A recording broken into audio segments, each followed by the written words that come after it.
everybody. This is Karen Porter with Salt Factory 513, and we come here today talking about the things that are important to you and me.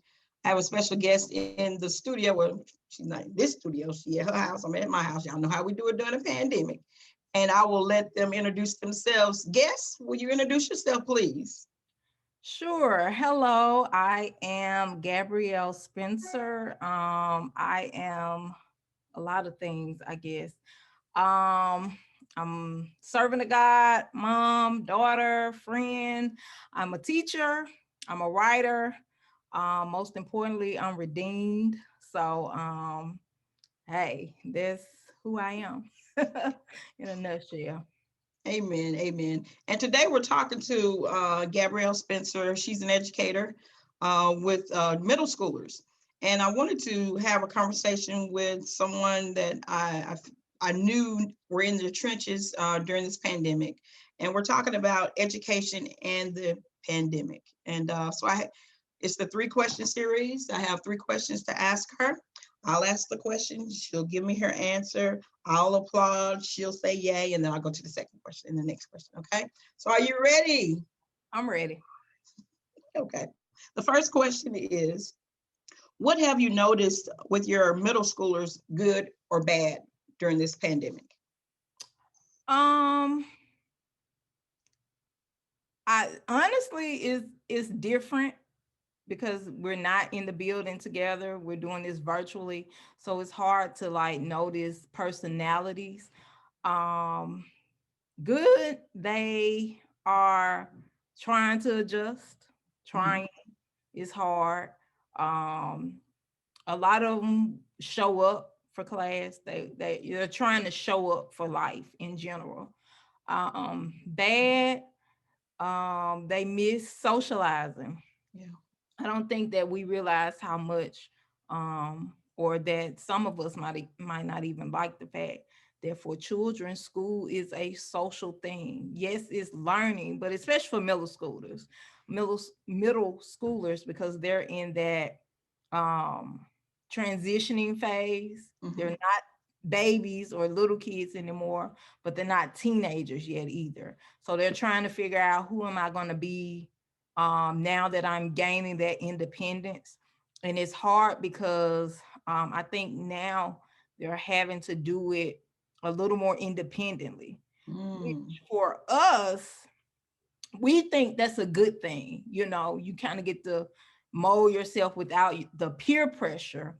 But we know as adults now that iron sharpens iron, whether it's good iron or bad iron. So I Mhm. think that they're struggling right now with finding that iron sharpening when they don't have that social interaction, not just with their peers, but with other adults outside of their home, where you kind of have that, that kind of, well, my mom or my dad said this. What do you think about this, Miss Right. Spencer, type thing?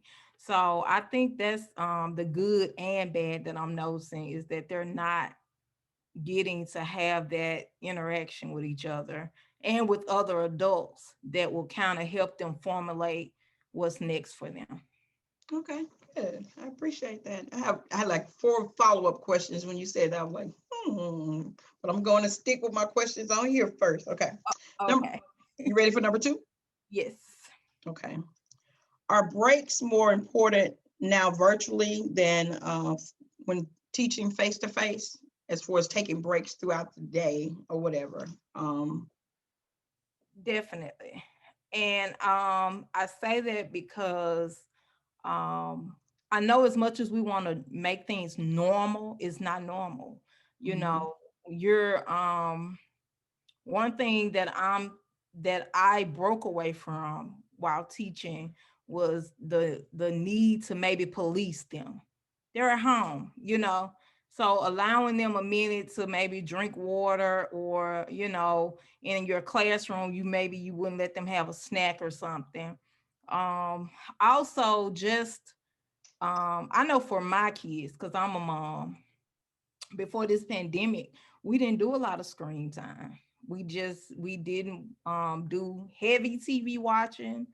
Now that they have iPads and the other devices, they're glued to them. Whereas before, we just didn't do a lot of screen time, and it's causing the point where they once enjoyed school, Mhm. they're having a hard time differentiating what's screen time for school, and then having to get on the iPad and not knowing when to take a break. So I think that breaks are important, just because um you know, after a while we become robots. If we're Yeah. sitting here looking at this screen 5, 6, 7 hours a day. I mean, as adults, I've worked as an operator. I've worked in a job at claims where I had to be constantly locked down to a computer, and it's the worst.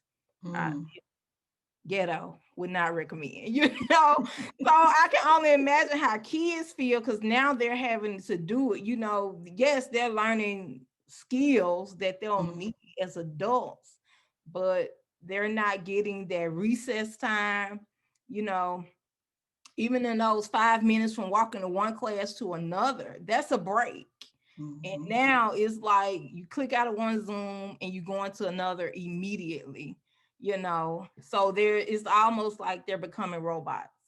And even with as a teacher, I find myself sometimes being in robot mode. Do this, do this. I do, we do, you do. All right, next class. And it's Mhm. just breaks are so important, because even in that 5-10 minute break, you recognize that, oh, I gotta breathe. I need to go to the bathroom. I might be hungry. I might need, just to be human for a minute. I might need to disengage from this screen. So yeah, they're definitely needed. Awesome. Thank you. All right. Question number 3.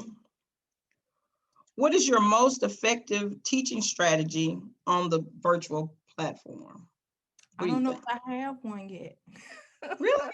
I mean, I've been doing this since March. I did it Yeah. all during the summer. The best thing that I know to do is try to be um stay connected, Mhm. trying to help them to connect. So still, even that same building a relationship, even virtually, is still the most important thing you can do as a teacher. Just letting them know that, hey, I've been where you've been. I tell my kids jokingly a lot, like, I'm 25 years older than you all, but I remember being in the seats that you're in now and walking the same halls, because I teach in my hometown. And just letting them know that, not in that, how in that mean way, like Mhm. you can't slick a can of oil, not in that way, but just letting them know I feel the emotions that you feel as you're going through, hormonal changes, and just trying to figure you out. But also that just trying to connect is the best thing you can do virtually, is paying attention to some of the things that they listen to or see, or making things relative to them. And Mhm. that's important in or outside of a classroom. You have to make things relative to them so that they can grab it and understand it and learn something from it. Otherwise, they're tuning you out. Awesome. I love that. So I know that when I emailed you, I sent you a bonus question. I have a whole bunch of questions added to whatever you were saying today because of just where we are as a community. But my bonus question, and you don't have to answer it. You could just say, I plead the fifth. Right. Okay, so it's if you controlled every aspect of distant learning, what would you change, update, or delete? If I controlled every aspect, I wouldn't want to control every aspect. Honestly, with Okay. distance learning, I think I would change the everyday of it. I just don't feel like for those schools that may be on every day, all day, um, I wouldn't do that because it's draining So physically. what would your class, what would your day or week look like? Probably maybe 3, 4 days a week. I know somebody will be like, oh, well, what are you gonna do the fifth day? As much as the kids need a break, the teachers need a break. And when I say a break, I don't mean that they're not working. I simply think that it would do teachers good if they had a day to like decompress, or just had like a, like, I mean, we're putting these kids in positions to be like we would in college. I'm a grad student. So, they're constantly having to be on and engaged, whereas I think that because they're learning at a level that most people learn collegiately online and more independence is required of them, I Mm-hmm. think that it would be good for them to not have to log on all day. I think I like block scheduling. I think that Okay. that is a good thing. And I know for a lot of schools, the high schoolers are doing it, but I think it would be good for the middle schoolers as well. And it will also give teachers time to kind of be like, okay, this didn't work. Let me go back to the drawing board and kind of have a minute to decompress. I know for myself, and I'll just speak for me, um, it can be a challenge again to be in robotic mode Mhm. 5 days a week. You're plugged in a whole school day. Um, and even when they come back from a break, just getting them to re-engage sometimes is Mhm. hard. And so I think that instead of breaking up their day, just have a set 4 hours and then end it. Because when you're breaking it up and asking them to log back on when they've got out, got some sunshine, maybe had to walk a block or two to get lunch or whatever it is, that they've already disconnected for the day. They've already logged out mentally, physically, Mhm. emotionally, and asking them to come back and try to re-engage, it's hard. It's real hard. Well, that's good. That's a good answer. I appreciate you coming on here and answering those questions, because I know it's a lot of teachers, parents that have issues with their um, children online and all that. And I had one young lady here who was a counselor, and she talked about just the whole idea of the children being able to talk through whatever they're dealing with. So I appreciate you coming on here and just saying that.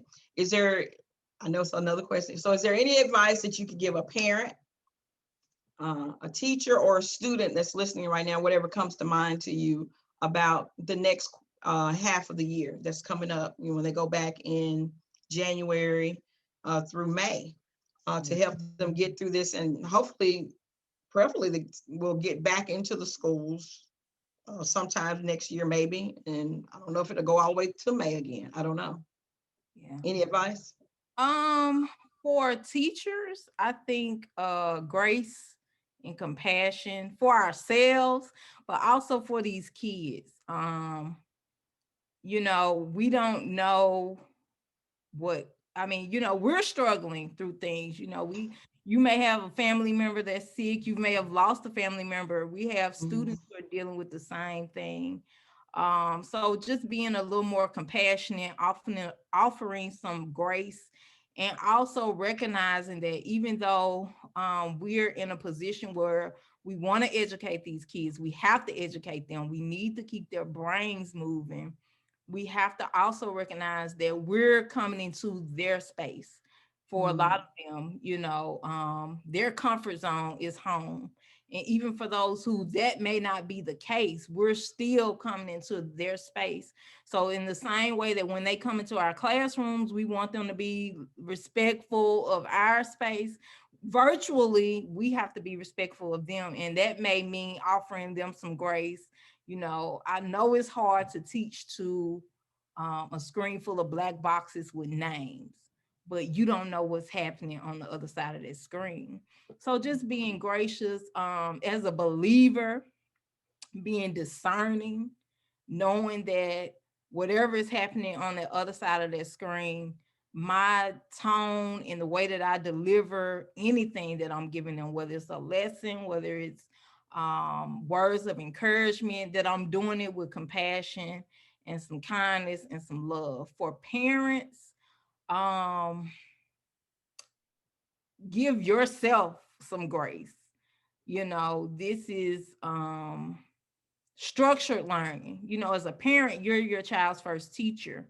But when you're teaching 7 subjects in a day, or you're helping to reinforce 7 classes, especially for middle school, it's hard. So give yourself some grace when you're busy and you're working and you're still trying to make sure your kids get what they need.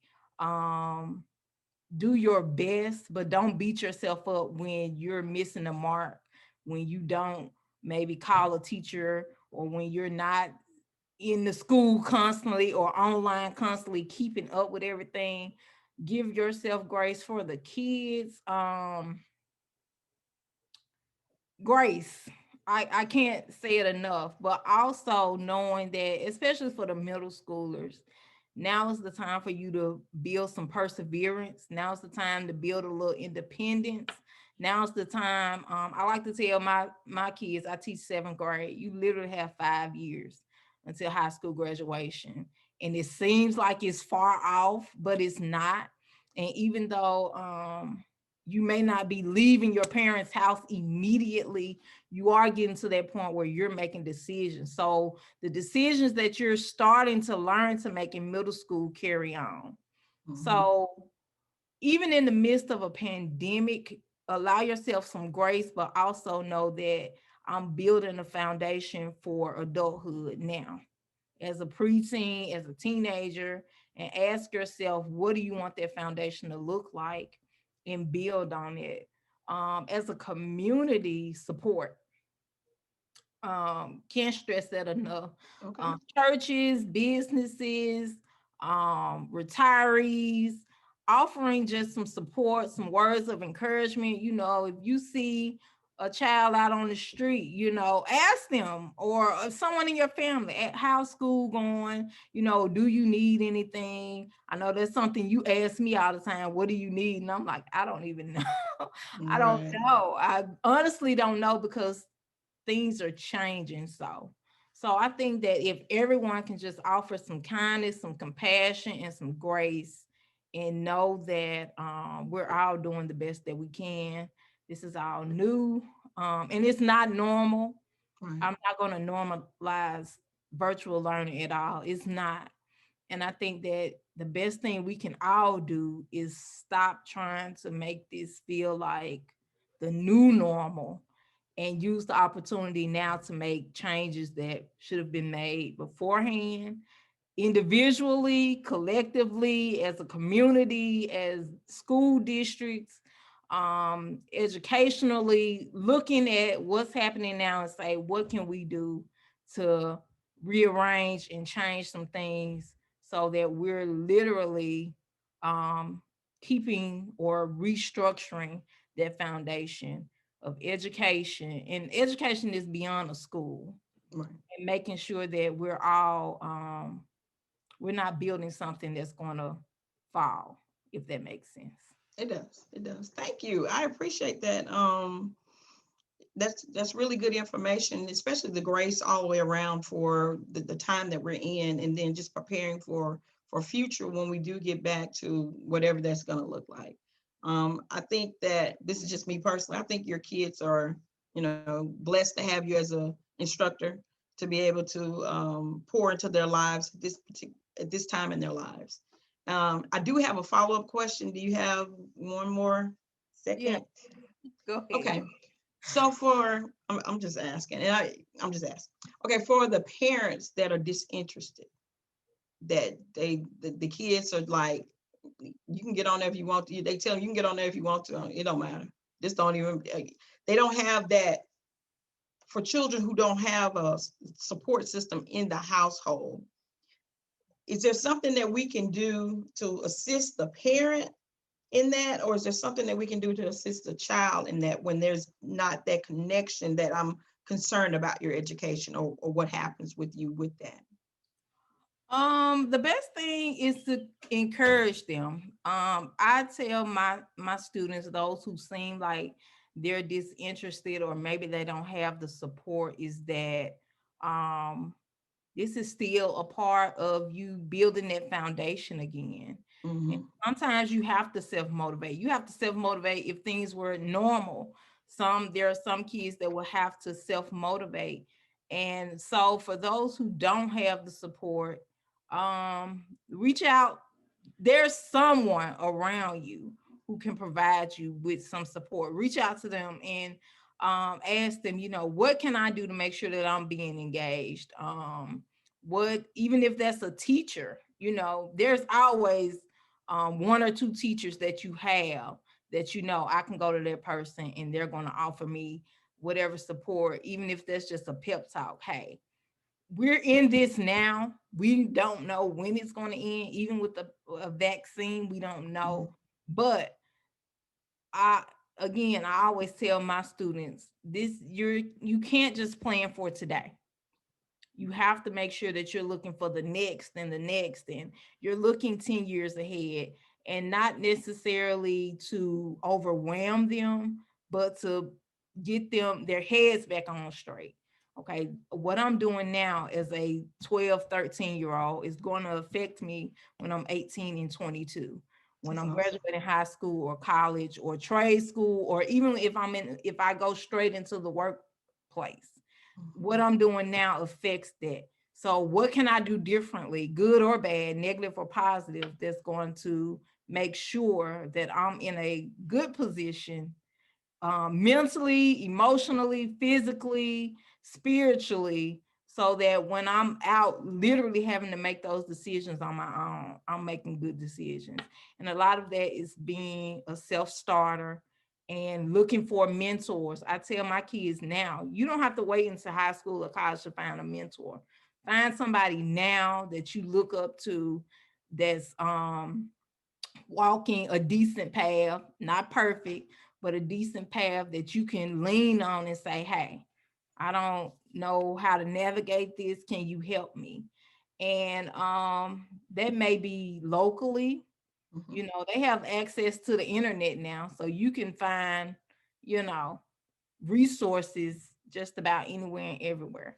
So just making sure that they are um giving looking for advice, looking for mentors, and also that goes back to the community, making sure you're available to be that mentor. That's awesome. Thank you, Gabrielle Spencer. You are one of my favorite people. Um, I also wanted to find out how, if someone needs just to maybe ask you a question or wants to say something to you, how can people reach you? Instagram at GGEE_Spencer. I am working on a website because I got a lot going on, but you can find me on Instagram, Facebook, Gabrielle Spencer. I check Messenger there from time to time. Yeah. Okay. Well, thank you again for joining us today. You are a part of Salt Factory. We're globalizing the world. We're gonna get it in. And in Salt Factory 513 is actually where Matthew 513 talks about we are the salt of the earth.